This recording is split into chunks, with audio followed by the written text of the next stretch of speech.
Hai, di sini Bintang Bayu Kusuma. Saya akan memandu Anda dalam acara Idea Talk. Yang kali ini, teman-teman, kita akan membahas mengenai jalan tol Trans Sumatera yang membentang dari Aceh sampai dengan Lampung. Oke, saat ini saya sudah datangkan atau hadirkan salah satu narasumber yang sangat istimewa sekali, dan mari kita beri aplaus Bapak Muhroni.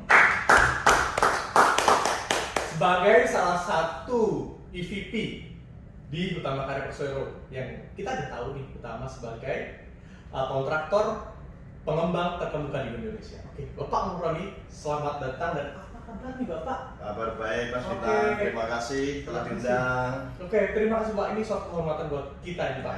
Oke Pak, ini ada beberapa pertanyaan nih Pak yang ingin saya tanyain. Oke, sudah siap Pak? Siap. Oke. Oh ya, berbicara Pak nih Pak mengenai jalan tol Trans Sumatera ini kan, pasti ada value capture-nya Pak terkait dengan JTTS. Apa tanggapan Bapak? Value capture JTTS. Jadi pada tahun 2014 ya. Jadi Utama Karya itu mendapatkan penugasan dari pemerintah untuk melaksanakan pembangunan jalan tol Trans Sumatera itu dari Lampung Mas, dari Lampung sampai Aceh. Itu sepanjang kira-kira 2.700 km ya, dari Bakahuni sampai dengan Aceh ya. Jadi pembangunan JTTS ini memang itu secara finansial itu sangat-sangat tidak layak, tapi secara ekonomi sangat layak, dan ini sangat-sangat dibutuhkan oleh teman-teman kita, saudara-saudara kita yang ada di Sumatera. Gitu Mas Bintang. Oke, yang perlu kita pahami, secara finansial itu nggak layak, tapi sangat layak secara ekonomi Pak. Yes, betul. Oke Bapak, ini saya sangat tertarik nih Pak, jujur nih Pak. Oke, sejak kapan sih Pak ide melakukan inisiasi pengembangan konsep value capture ini Pak? Oke, jadi pada tahun 2018 kita mulai tahu, Mas Bintang tahu penugasan itu dari tahun 2014, karena memang secara ekonomi itu sangat tidak layak. Tahun 2018 PT Utama Karya melakukan inisiasi mengembangkan konsep value capture di sepanjang koridor jalan tol Trans Sumatera. Gitu ya Mas Bintang. Jadi value capture ini dilakukan sebagai sebuah bisnis baru bagi PT Utama Karya dengan memanfaatkan pembangunan jalan tol Trans Sumatera itu yang sudah ditugaskan kepada PT Utama Karya. Gitu Mas Bintang. Oke Pak, saya paham Pak. Pak, saya mau tanya Pak, kan dari jalan tol Trans Sumatera itu kan panjang. Bapak tadi ngomong bahwa itu 2000 km. Yes, betul. Oke, sekarang kalau kita misalnya tanya dari 2000 km itu Pak, yang daerah mana yang paling berpotensi untuk dikembangkan seperti? Oke, jadi memang Indonesia itu kaya. Jadi sepanjang JTTS itu ada beberapa lahan yang memang sangat-sangat potensial untuk dikembangkan. Salah satu yang sudah kita inisiasi yang akan kita kembangkan itu adalah di Bakahuni di Provinsi Lampung ya. Itu yang akan salah satu yang akan kita kembangkan di tahun 2021 ini.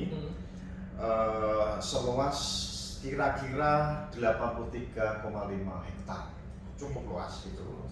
Jadi agar pengembangan terintegrasi dan dapat diajukan menjadi proyek strategis nasional ya, untuk memperoleh kemudahan dalam hal perizinan dan investasi, maka di tahun 2021 ini ya dilakukan penandatangan.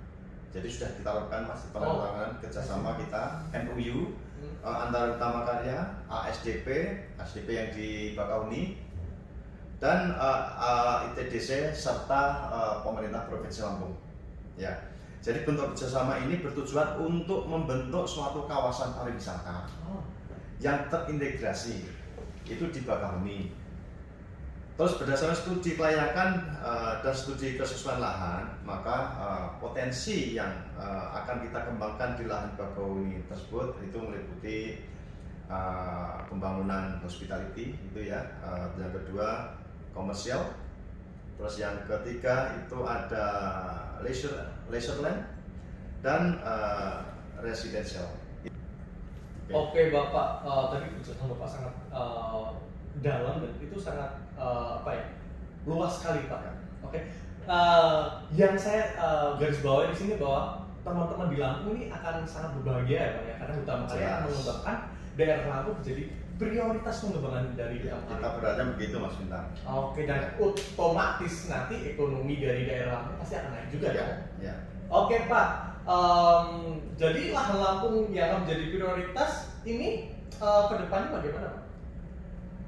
Kalau dari sisi bisnis ya, Iya. saya melihat dan kebetulan saya ini kan salah satu personil PT Tamakarya atau yang Yes. sudah ditunjuk oleh manajemen itu untuk mengembangkan salah satu kawasan di Lampung itu ya, mulai penugasan itu saya melihat ada 3 poin yang akan kita kembangkan itu. Kalau dari sisi satu, dari sisi customer segment gitu ya Mas Bintang, kita melihat bahwa wisatawan domestik itu khususnya itu yang berada di seputaran Bakahuni ya kira-kira, termasuk Jabodetabek sekalipun.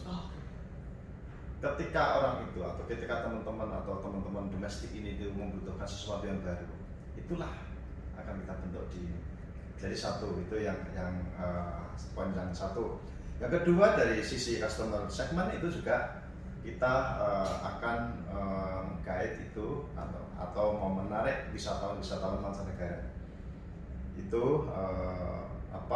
yang akan kita kembangkan. Jadi dengan pengembangan pariwisata di Lampung ini, kita berarti juga di samping pariwisata domestik juga mendatangkan dari mancanegara. Dan yang ketiga, ini yang paling utama nih Mas Bintang, itu terkait dengan strategic tenan. Jadi kita nanti akan memanfaatkan UMKM setempat itu ya, hospitality resort, itulah yang akan kita kembangkan. Begitu. Nah, itu yang poin satu dari sisi customer segment. Yang poin dua Mas Bintang, dari sisi proposition ya, dari segi proposition itu nanti kita akan menyediakan area wisata baru di Bakahuni Harbor City, namanya itu Bakahuni Harbor City. Ini yang sudah ini mungkin Ini gambarnya ya, keren banget sih. Ya, ini yang sudah kita konsep gitu. Itu nanti itu akan terintegrasi antara lain antara alam, laut, nanti dan kesenian. Ini yang akan kita kolaborasi gitu. Dan yang kedua nanti akan menyediakan tempat bisnis baru dengan fasilitas dan pengelolaan standar internasional. Itulah yang akan kita kelola. Nah, ini yang paling pokok, yang ketiga Mas Bintang, dari tadi yang kita sampaikan itu revenue streamnya itu apa sih sebenarnya dari semua itu? Yang pertama dari sewa lahan. Nanti kita akan mendapatkan sewa lahan, ya pendapatan dari sewa lahan. Dan yang kedua pendapatan atas pengembangan voucher park gitu ya, nanti itu juga poin yang akan kita maksimalkan. Yang ketiga ada service charge, pengelolaan kawasan oleh Tinan itu yang ketiga, dan mungkin yang terakhir ini owner's income. Jadi itulah yang akan mengganti dari posisi JTTS yang secara ekonomi itu sangat layak namun tidak layak secara finansial. Begitu Mas Bintang. Oke, kesimpulannya Tamakarya sudah bekerja keras untuk membangun negeri ini, terutama sebagai prioritas adalah membangun Lampung dahulu untuk revenue stream di Tamakarya Pak.